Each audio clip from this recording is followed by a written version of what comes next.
Welcome back, everybody, to Two Guys and a Stack of Comics. Mike, we finally got it. We finally got the DC all in. It finally starts in full. The initial kind of issue of it debuts with a flip book kind of thing where they intersect kind of in the middle. Okay. So we finally have our previews of what is the future of DC Universe. They did a whole hype video for this, and we know they're launching a couple different things of Absolute Universe and stuff like that. I will say, I'm going to start this just before we get into reaction to what happens in it. I don't know why DC Comics does stuff like this.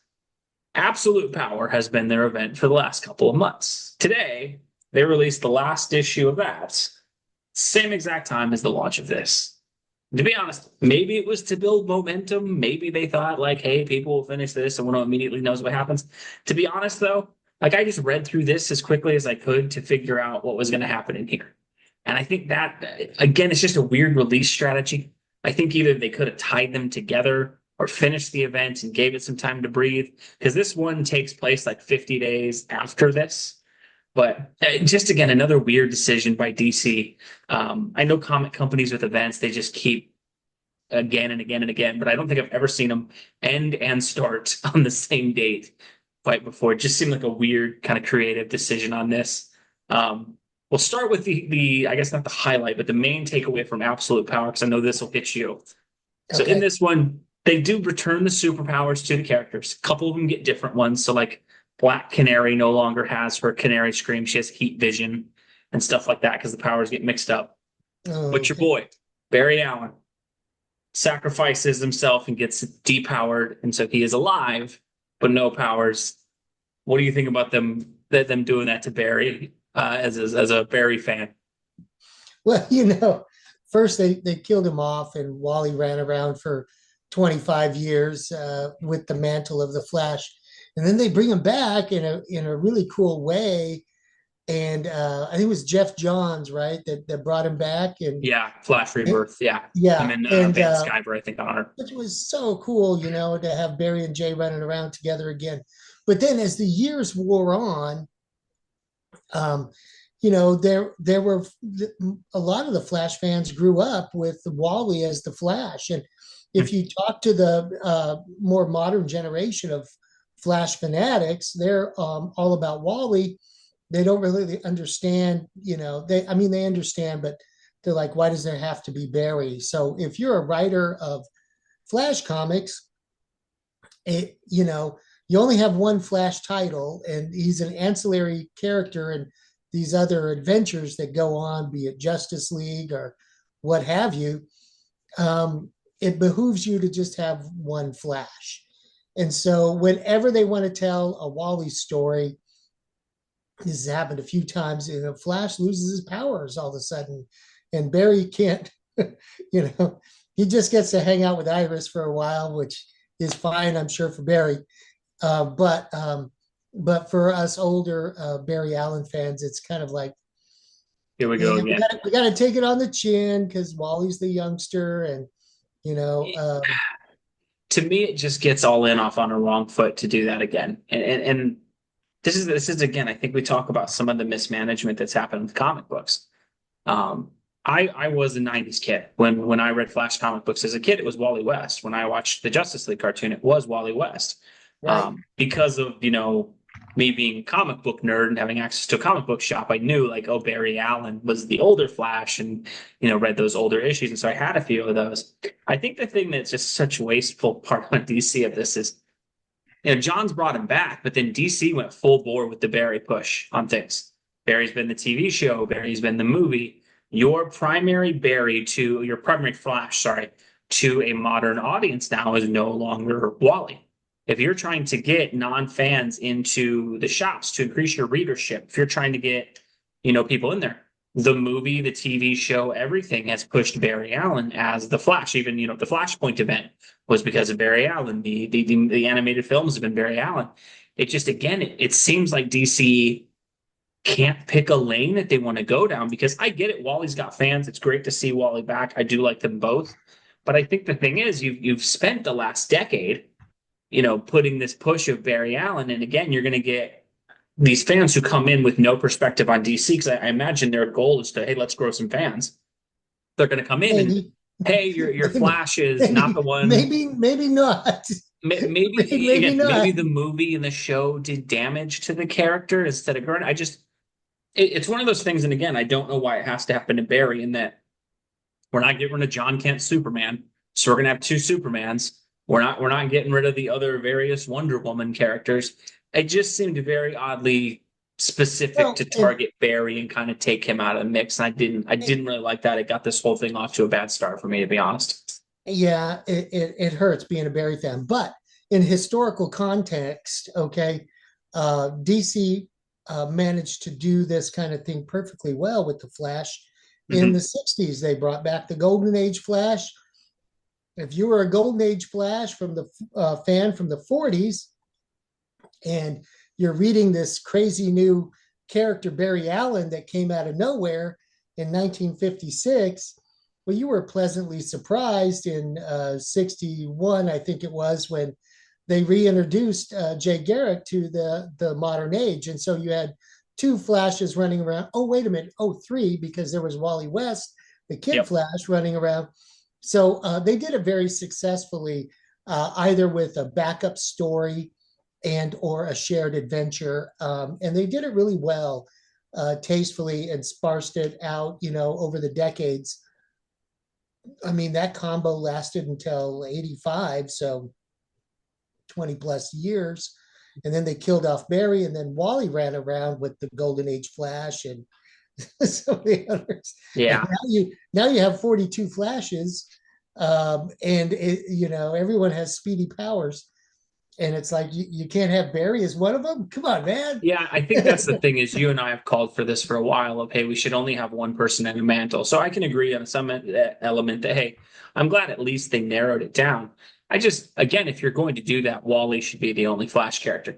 To have it where, hey, we're going to keep Max Mercury and we're going to keep Jay, because Jay Garrick shows up, in DCL. And so we're going to have multiple Flashes. It just seemed very oddly positioned to, hey, we're just going to take Barry off the board. I'm sure, again, we'll see Barry with powers. It's comics. It's probably going to last 6 to 8 months before he's running around or until the sales on Wally's book go to the point that they're like, oh man, we need Barry back. But I will say that just was a weird decision that they made to kind of kick all of this off. Especially because they're talking about how much we're expanding the Justice League and we're going to have all these incredible characters, and except for one of the key ones we've been pushing for the past decade for some reason is just oddly benched.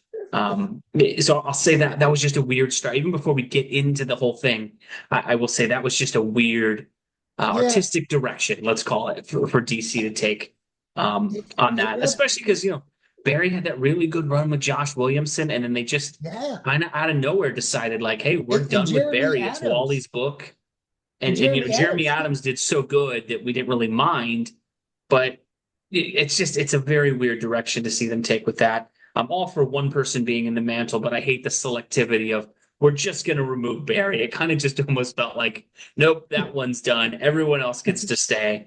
No Um, love. No love. doesn't make a ton of sense to me.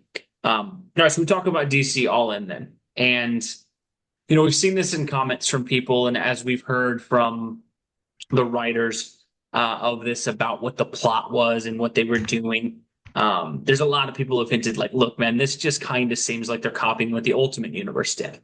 In that the Ultimate Universe largely set up the maker, the evil Reed Richards, creates this new universe, the Ultimate Universe. He kind of manipulates the past of our heroes, kind of changes things to make the world his own. And so you grow up, in that universe with, a lot of the heroes are dead or prevented from getting their powers. Peter Parker didn't get his. He stops him from getting the bite and getting the powers when he's younger. Some of And them so the whole, refused to pick up the mantle of the powers. They were like, "Nope, I'm out.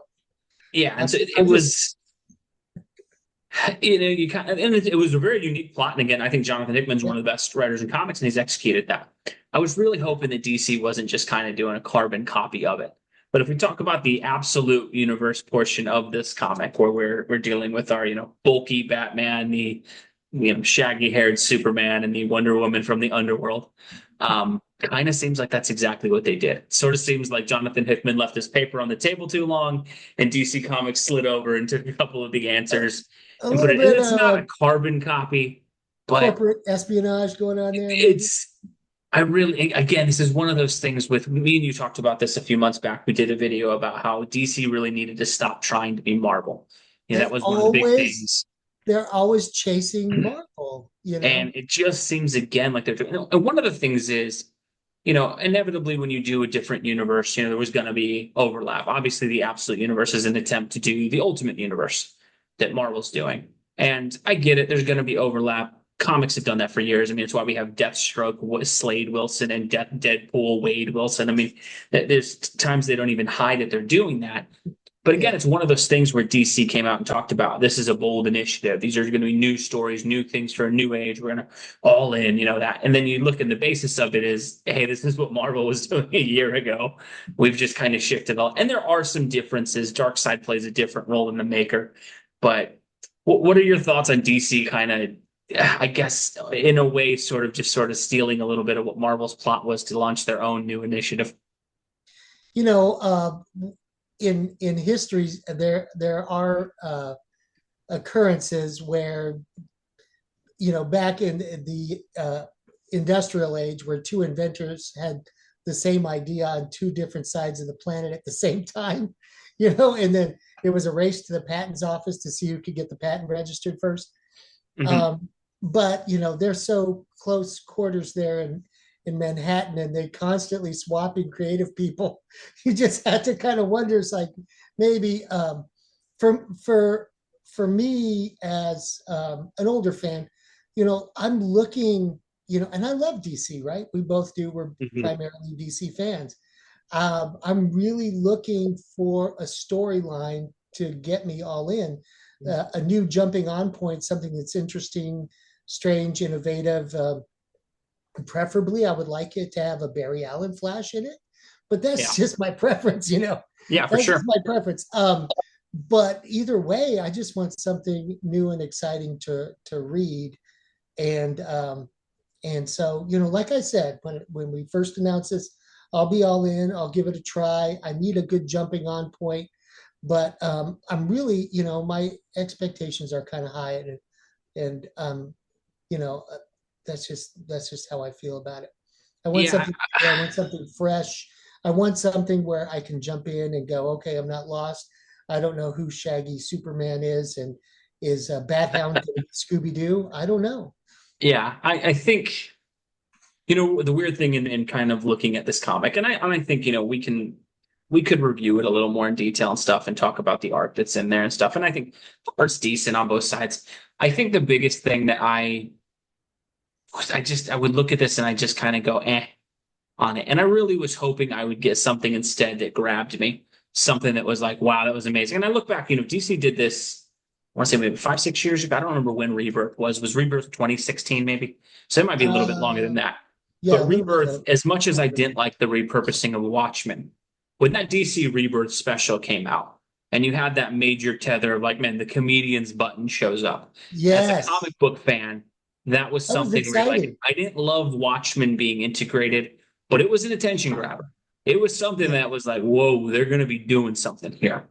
And with this, it just again seemed more like, here's our books that we're relaunching instead of what that felt like. And it's by no means bad. It's by no means incredibly incompetent. It's by no means like poorly done. I'm not going to say anything about Williamson or Snyder's writing. It's competent. It's well done. It's decently thought out.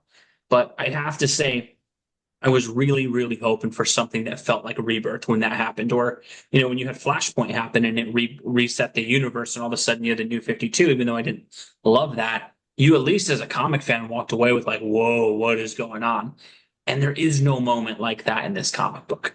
There's some. I guess there's a part where Darkseid is able to take over and kind of blend himself with the Spectre, and that was kind of cool, but that gets washed away really quick.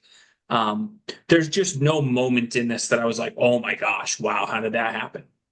And I think with all the bold promises they talked about in the initiatives to deliver a decent comic book, it's not bad, is not what they needed. They needed a home run. This needed to be, something where fans were going to be talking about this for a month. Can you believe that this happened? And what's funny is like, I walked away today after reading these two comics. My main takeaway was Barry Allen lost his powers in this comic, but not anything that happened in DC All In. And I think, again, by no means is this that the creatives did a bad job. It's just another thing where you're like, man, you guys really needed to put a splash out there.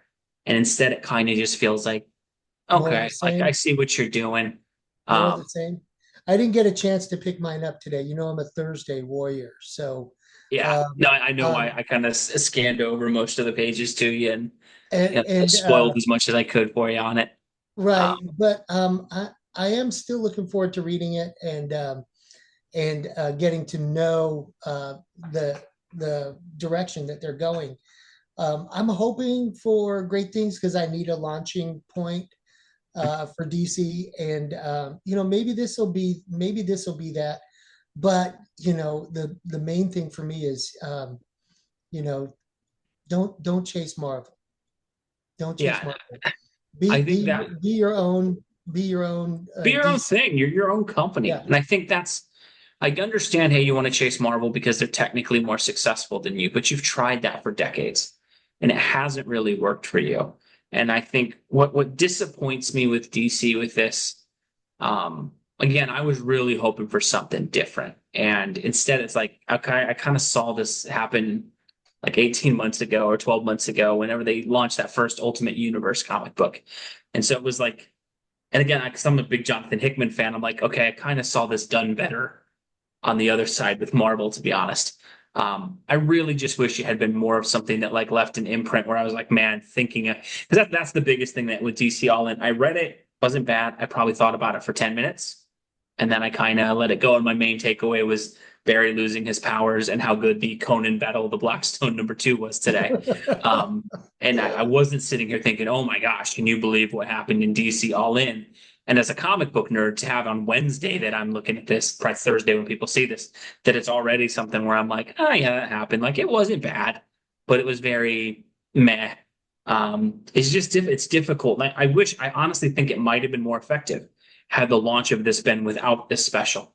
I think had they just done Absolute Batman #1 comes out and you just have a mystery of how did this happen, I think, and you unravel that over time, that might have been more intriguing in this, and that that you could have kind been of get cool. half answers, but not. And I feel like, again, it's one of those things that comic books just hasn't been able to do very well. Like, and again, I go back to what Rebirth did because that's, I think, the most direct comparison to this is I had no idea when I was reading Rebirth that it was going to end with the Watchmen thing with the button showing up and the Yeah, Dr. Manhattan quote at the end. When I read that, it was genuinely like a whoa, man, wow, they're going for this, me right? I too. had Me too. trepidation about it, but you read it and you didn't know that. This, I feel like all the big surprises we've known months before because they've been talking about the Batman and the Superman and that kind of stuff. And I think it's just one of those things where I wish this had released maybe in September and we had a month to sit with it and then bam, here comes our Batman comic book. Or maybe we had just started with Absolute Batman. Because instead it kind of just feels like, okay, I kind of know what's going on in this universe already. And we just go from there. I think that was one thing that the Ultimate Universe did really well. And again, it's one thing I guess maybe DC didn't want to copy them too much, but it was really cool when the Ultimate Spider-Man first came out, and you're like, okay, so how does this world set up? And Uncle Ben's alive, and It this took person's alive, about and four all that. issues, but it grabbed you. But Yeah, by issue three, you were like, okay, this is going to be interesting. And and all the while, the first issue, the second issue, the third issue, it just kind of drew you in gradually, but always with that question, like, how does this all fit together? So yeah, yeah, I get it. I get it.